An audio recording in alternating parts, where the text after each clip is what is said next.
Les amis, vous le savez autant que moi que les animaux possèdent des armes corporelles, comme les pinces, les griffes, les tentacules, les mandibules, les mâchoires, le bec, ainsi de suite, pour chasser, pour se défendre, etc.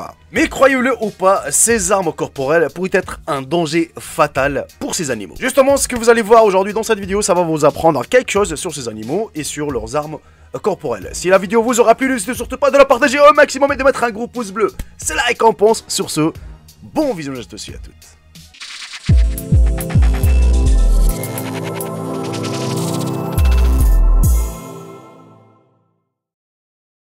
Dans leur combat pour les compagnons, la nourriture et le territoire, les animaux utilisent les armes avec lesquelles ils sont nés. Des dents, des griffes, des cornes et même des sabots.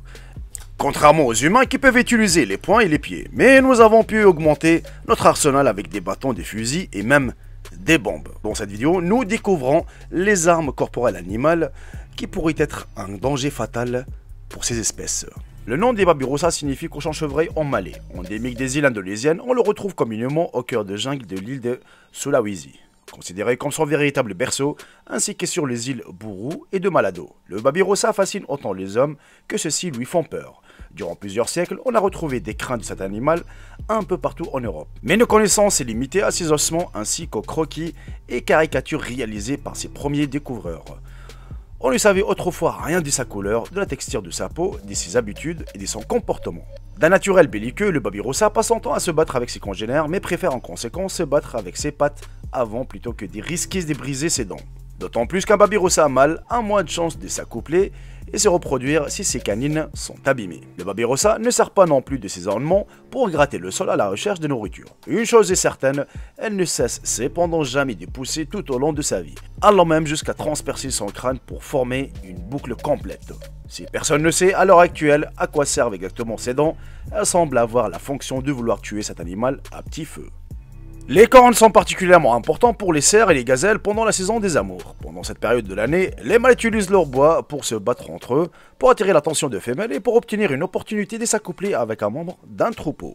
La façon dont les rituels se déroulent, les deux cerfs se font un cercle et finissent par se rapprocher. Ils plient ensuite leurs pattes arrière, abaissent la tête et se chargent. La façon dont les bois sont formés fournit une rainure pour que les bois d'un autre mâle se verrouillent en place sur ceux d'un autre mâle. Cette merveille évolutive est utile pour permettre aux animaux de se battre sans blesser le visage, en particulier les yeux. Mais parfois les combats ne se déroulent pas comme prévu. Les cornes des mâles se coincent ensemble en leur causant la mort, qui nécessite de temps à autre l'intervention humaine, soit en les séparant, soit en coupant leur bois. Pour les grands herbivores sauvages, les mâles ont généralement une paire de cornes sur la tête. C'est leur arme pour se défendre contre les ennemis et lutter pour leur droit d'accouplement. Comme les chèvres, les cerfs sauvages, les bisons, ainsi de suite, parmi eux se trouvent les cornes d'un herbivore qui est appelé un géant très puissant, mais parfois il meurt aussi à cause de leurs cornes. L'argali est la chèvre la plus massive avec un poids maximum de 200 kg. La plus grande caractéristique externe de l'argali mâle est qu'il a une paire d'énormes cornes qui peuvent dépasser 1,4 m de longueur. Les cornes de l'argali mâle sont tordues vers les bas et en spirale, tandis que les cornes de l'argali femelle sont très courtes.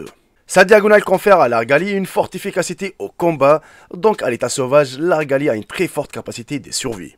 Comparé à d'autres chèvres, la capacité d'escalade de l'argali est relativement faible. Ses habitudes de vie à l'état sauvage sont plus proches de celles du mouton sauvage et mène généralement une vie en groupe.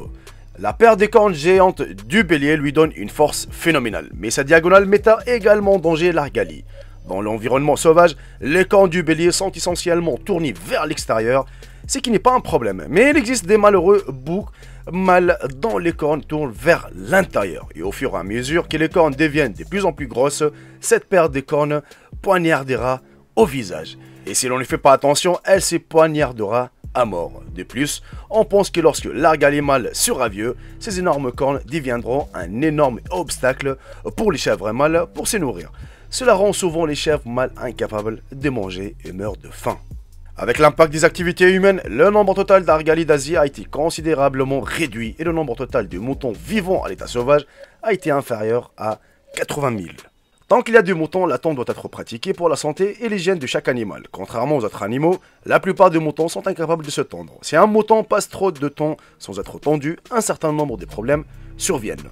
L'excès de laine empêche les moutons de réguler leur température corporelle. Cela peut entraîner une surchauffe et la mort des moutons. L'urine, les matières fécales et les autres matières sont piégées dans la laine. attirant les mouches, les asticots et les autres ravageurs. Cela provoque des irritations, des infections et met en danger la santé de l'animal. Les moutons avec des grandes quantités de laine peuvent être immobilisés par des obstacles physiques sur leur chemin et sont plus sensibles aux attaques des prédateurs. Comme les moutons mérinos, c'est une race spéciale des moutons réputée pour sa production de la laine la plus douce et la plus fine au monde.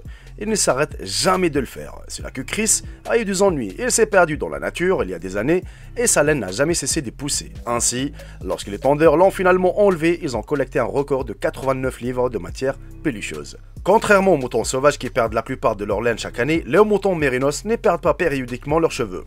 Ils continuent de cultiver plus de laine, ce qui est exactement ce que veulent les éleveurs de moutons. Les chevaux sauvages n'ont pas besoin de couper leurs sabots car ils marchent toute la journée et les usent. Les chevaux domestiques ont besoin de leurs sabots coupés parce que lorsque les gens gardent les chevaux confinés et les nourrissent bien, la croissance de leurs sabots dépasse la vitesse à laquelle ils peuvent les porter seuls. Et leurs sabots doivent être taillés car la paroi du sabot est exactement la même que celle de l'ongle humain. C'est une barrière protectrice contre le coup et les chocs. Et elle pousse constamment comme nos ongles. Ce qui se passe s'ils ne sont pas pareils dépend du mode de vie du cheval. Si le cheval vit et travaille sur un terrain abrasif, il pourrait peut-être s'auto-tailler et rester sain. Et si vous êtes resté jusqu'à la fin de la vidéo, la famille, n'hésitez surtout pas de m'écrire dans l'espace commentaire le mot gazelle afin de savoir combien de personnes a fini cette magnifique vidéo. Pour moi, franchement, je trouve que ces informations, voilà, ça nous apprend quelque chose dans la vie quotidienne. Ça vous apprend, voilà, comment le mode animal vit justement. Et surtout pour les chevaux, hein, vous savez, il faut tailler vraiment les sabots de temps à autre, histoire que qu'ils puissent courir normalement, qu'ils puissent marcher normalement. Hein. Vous savez, c'est comme nos ongles. Toi-même, si t'arrives pas, si tu coupes pas tes ongles, déjà c'est sale. Ça va ramasser de la saleté, plus tu peux pas manger, tu peux pas manipuler vraiment certaines choses, et eux c'est pareil le cheval, si tu tailles pas leurs sabots, ils peuvent pas marcher, ils peuvent rien faire non plus.